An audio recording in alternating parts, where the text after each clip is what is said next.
For today's video po ay isi-share ko sa inyo kung paano mag-send ng pera kay GCash into Maya or Pay Maya. Then, paano magbayad ng bills from Maya to Home Credit. Yan po yung ating pag-uusapan mga idol at isi-share sa inyo. So, tara na, let's go!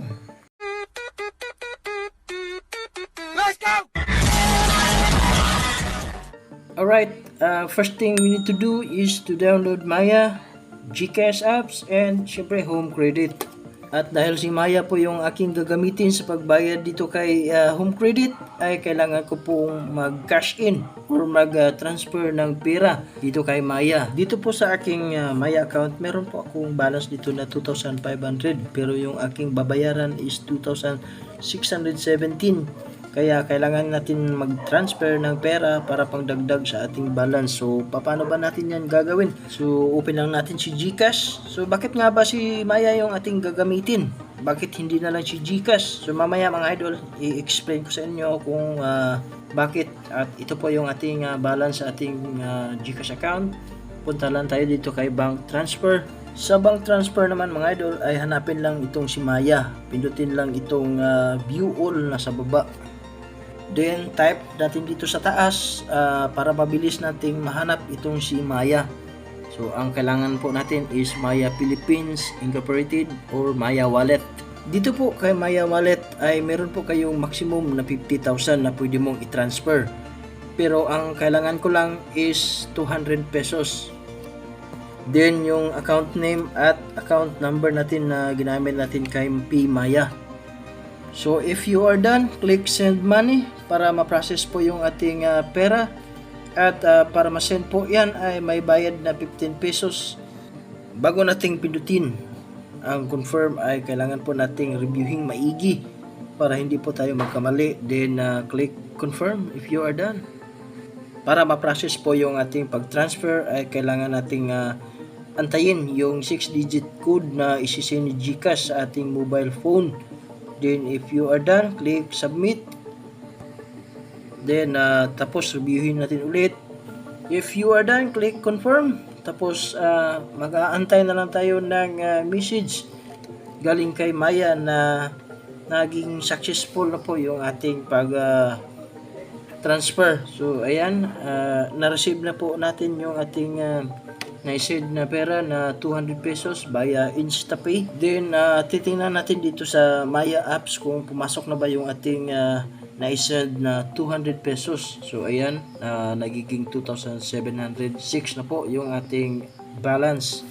Alright, punta na tayo kay Home Credit para makuha natin yung ating account number at din yung amount. So si Maya pala yung ating gagamitin sa pagbayad mga idol dahil napakabilis po yung pagposting ng ating ibinayad. Di katulad kay GCash na kakabahan ka pa kung ito ba ay nabayad na or hindi. Then ito na yung ating account, maaari ninyong i-screenshot or ilista. So punta na tayo kay Maya apps para ma-process na po yung ating pagbayad. Dito po sa ating Maya account mga idol ay pindutin lang itong bills. Din sa bills po mga idol ay hanapin lang itong si loans. Dito po sa loob ng loans ay marami po kayong makikitang online lending company. At yung hahanapin lang natin dito is si Home Credit. So we are paying for Home Credit. Then account number. Ito po yung ating na-screenshot kanina mga idol.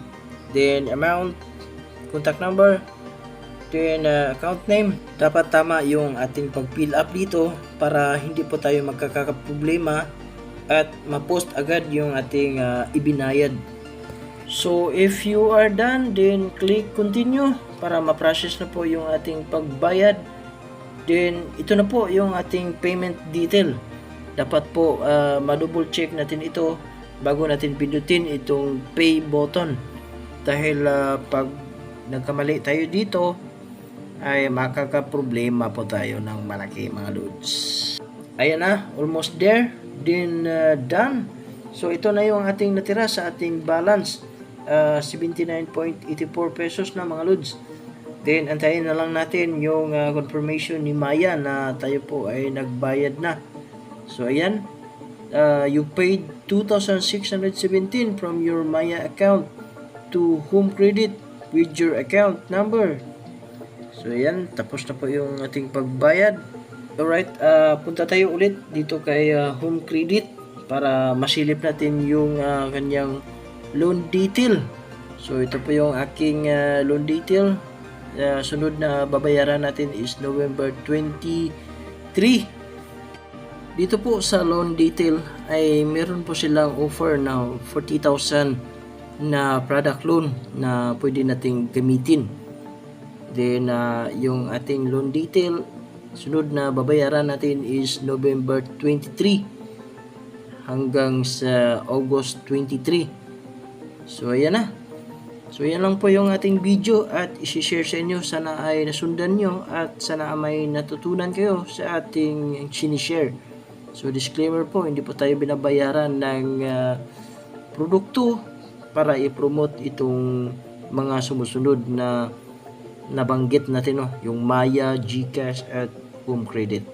So salamat po at mabuhay.